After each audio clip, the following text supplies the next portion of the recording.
Hey guys, hi there. I haven't been out for a bit because I did all the recording of the ancient oracles and tarot things and all that. Monday, I think. Today's Thursday. Um, can I tell which date it is? Probably 8 or 9 or so. 9-ish. Who cares, Of January 2020. And I was inspired by Inspiring Alien by Alvia over there. I will stick the link to the actual video that I watched twice, yes, in the description below, because she inspired me to have another go at my astrological houses disposition. Something I've been kind of trying to avoid for as long as I can remember, because I never really got a handle on how that works exactly, and what the difference is, and why you would need houses if you've got signs. And so I'm not such a fan of things being too complicated necessarily. I mean, I can handle a bit of different perspectives or different layers of things, but this was just too much for me until now. So why you haven't seen me, other than it being that time of the month again,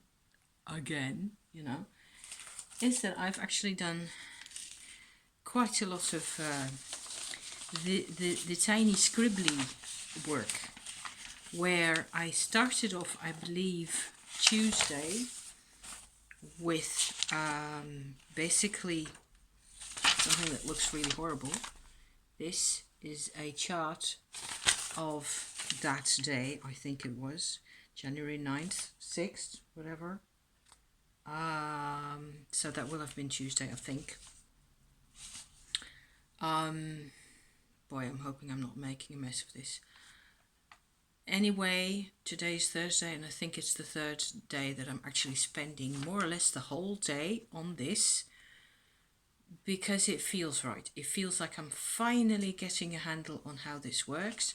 It starts off with this huge mess here, which is basically the chart. I have used the Astro Theme website, where you can basically put in any date you like, or go to a particular date, or move on back and forth from a particular date as you like, by increments, by as little as 4 minutes to as large as 60 years in one go. So you can just jump to different time periods in your life and all that.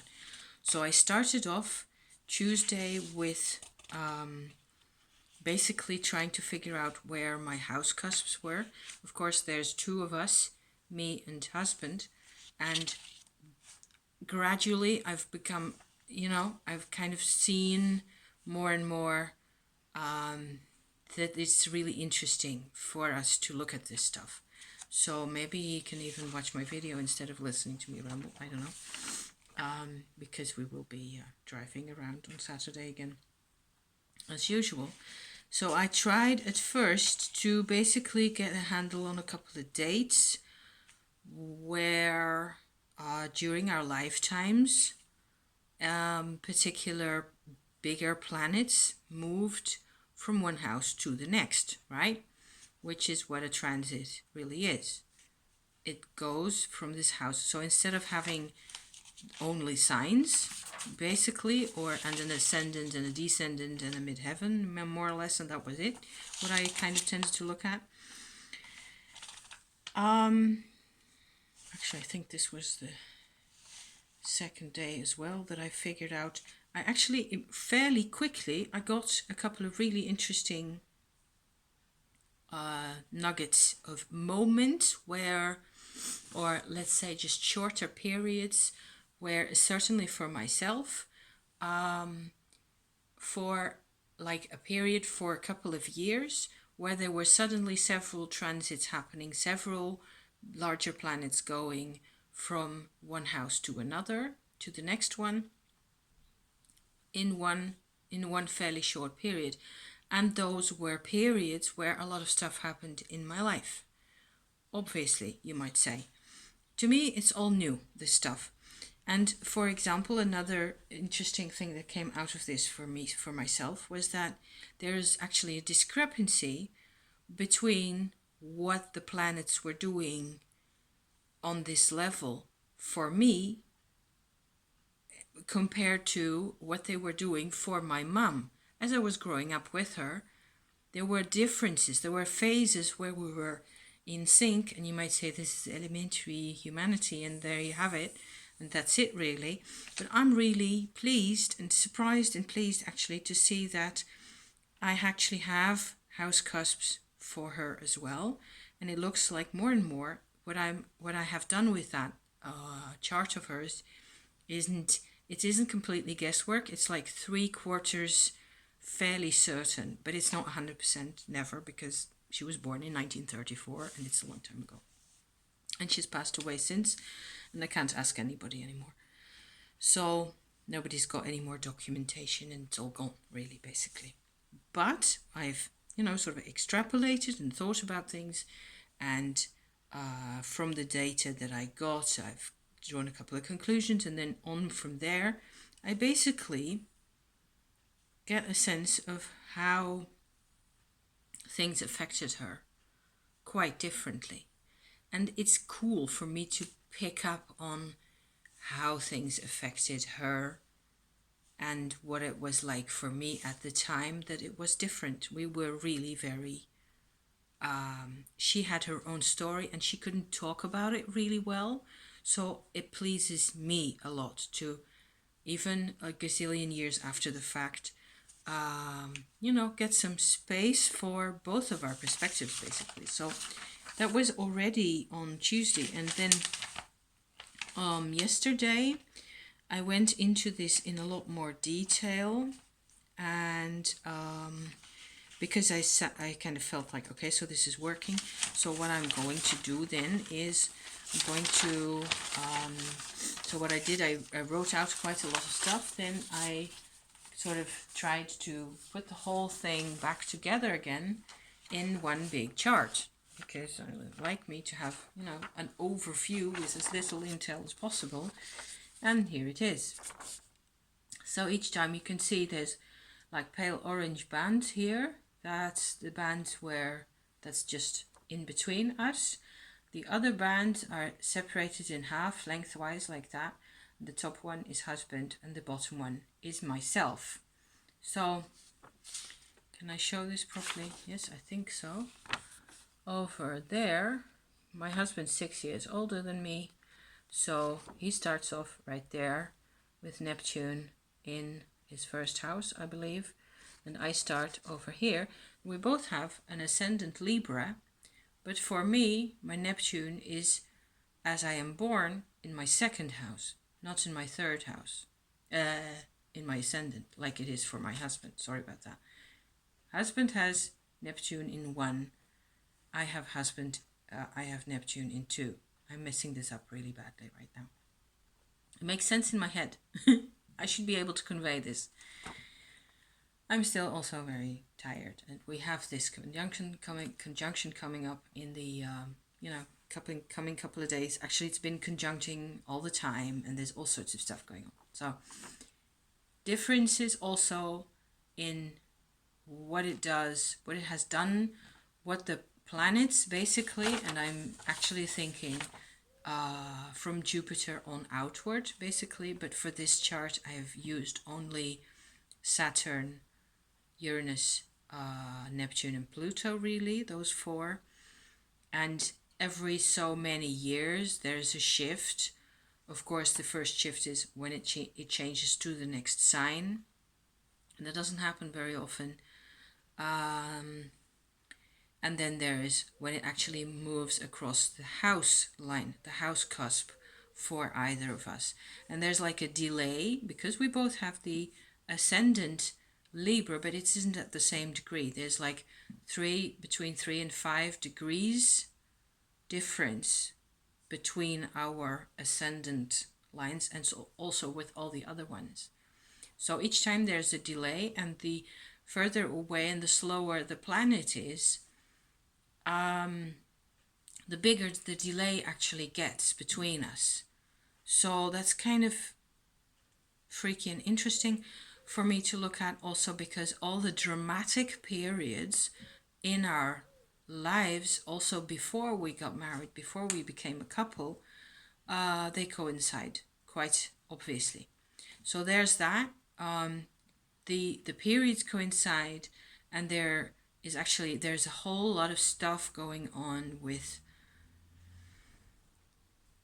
difficult events happening, things breaking open, with a Uranus coming into our first house, and then in our second house, and everything just falls apart. That's when our parents got divorced. His parents and my parents got divorced, each on their own, in their own little dramatic story and all that.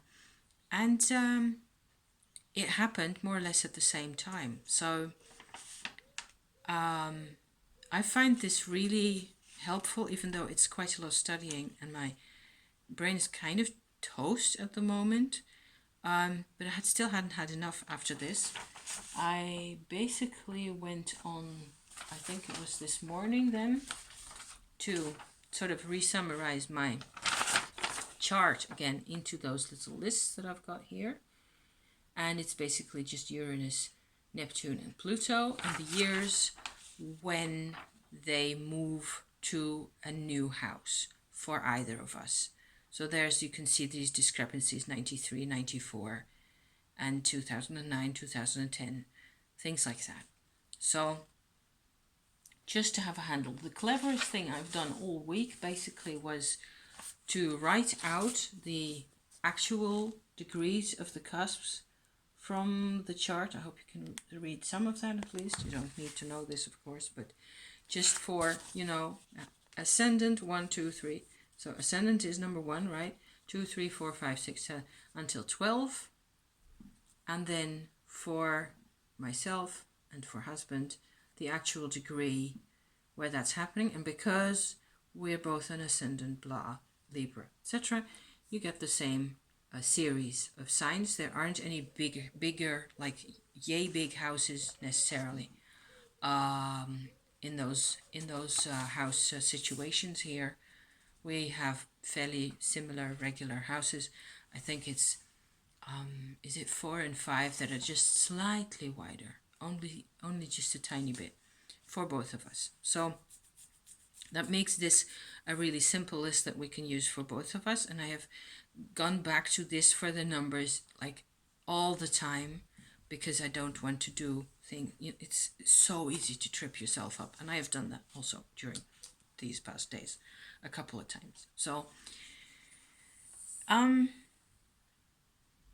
especially recently, the fun thing is the next thing I've done. So today, what I've spent basically all day doing is I've copied out for the recent years. So the years where things have happened for both of us that are really like major change, major, and not necessarily, because there's a big difference for us to change that you choose, or change that has to do with growth and actually feeling like you're making a difference in your close environment, making a difference in your own life, in how you look at things, those types of changes.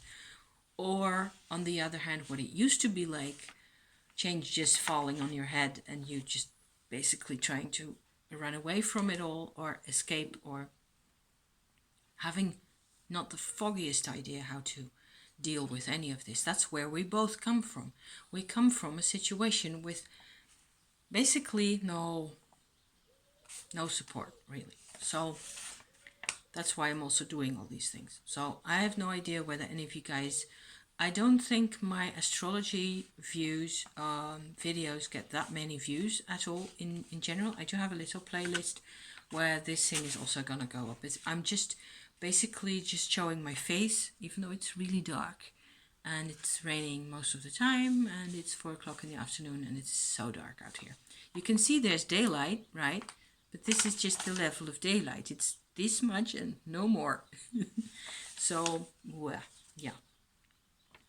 So I have been looking my final chapter, I hope, on this whole transits and House Cusp's business has been to look at the more recent years, and I've included 2016, 17, 18, 19, and 20. So I've written out using the AstroTheme website each time. I've skipped a month each time and written down the positions for Jupiter, Saturn, and the other three, and then compared that with what was, where the cusps are, when the actual planet passes into the next house, which sounds fairly sort of simple enough, except that they go retrograde all the time.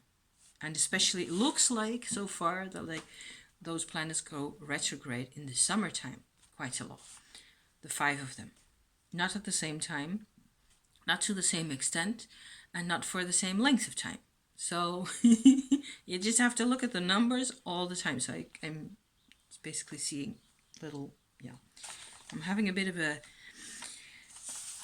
screen TV brain.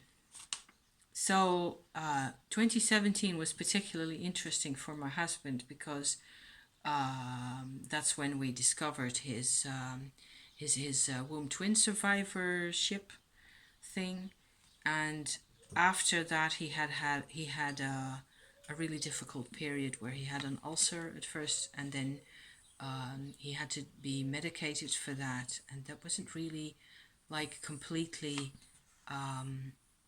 actually the good thing. The medicine was helping, and everybody was kind of relieved that he was still there, and kind of he was himself relieved, and he was kind of okay with it.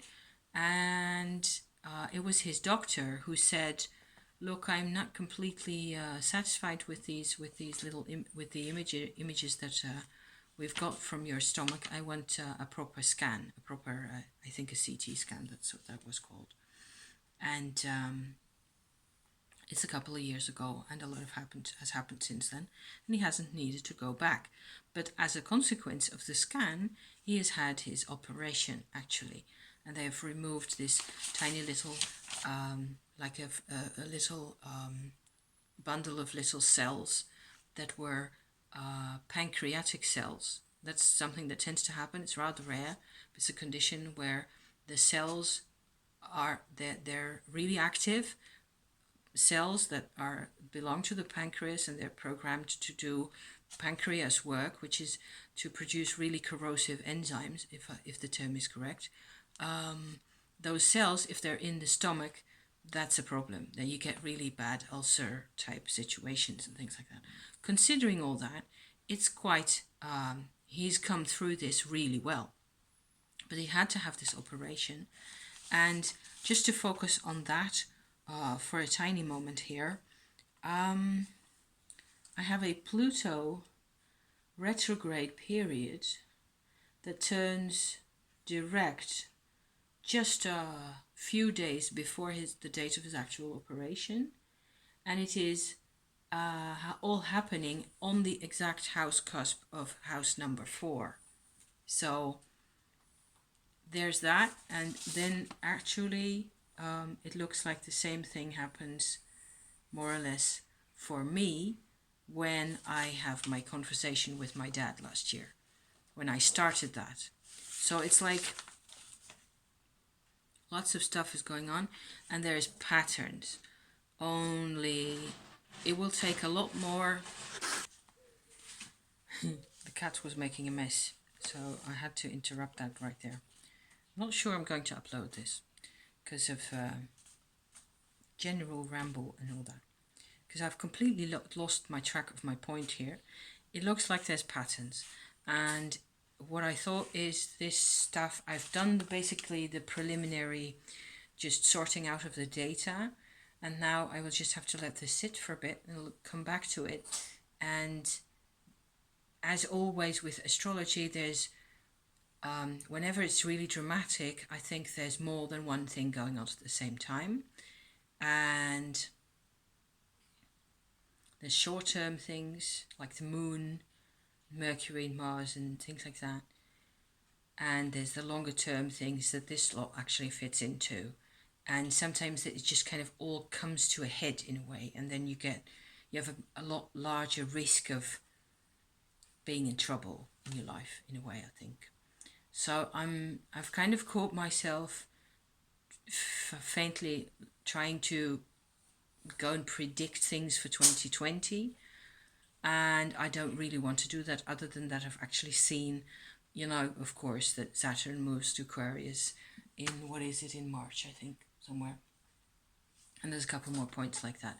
I'm not going to worry about the future too much, even though there's a couple of things that I might, feel are kind of potentially threatening or scary in a way. But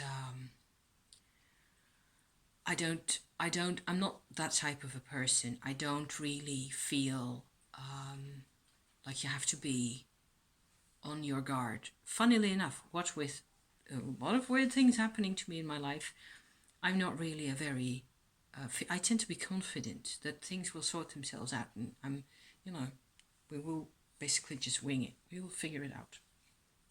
So that's what I've been doing. So I'm sorry if this was a dreadful ramble, but this is the best I can do at the moment. I will probably be back on next week with something completely different again.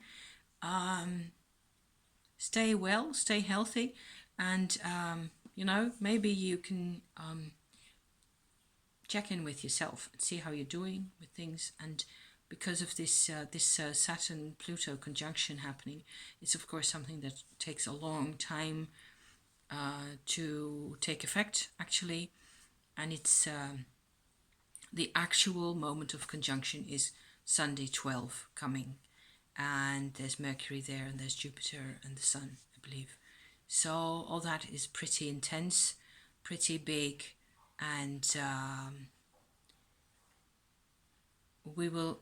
Lots of things are changing in the world, and life is changing, and so yeah.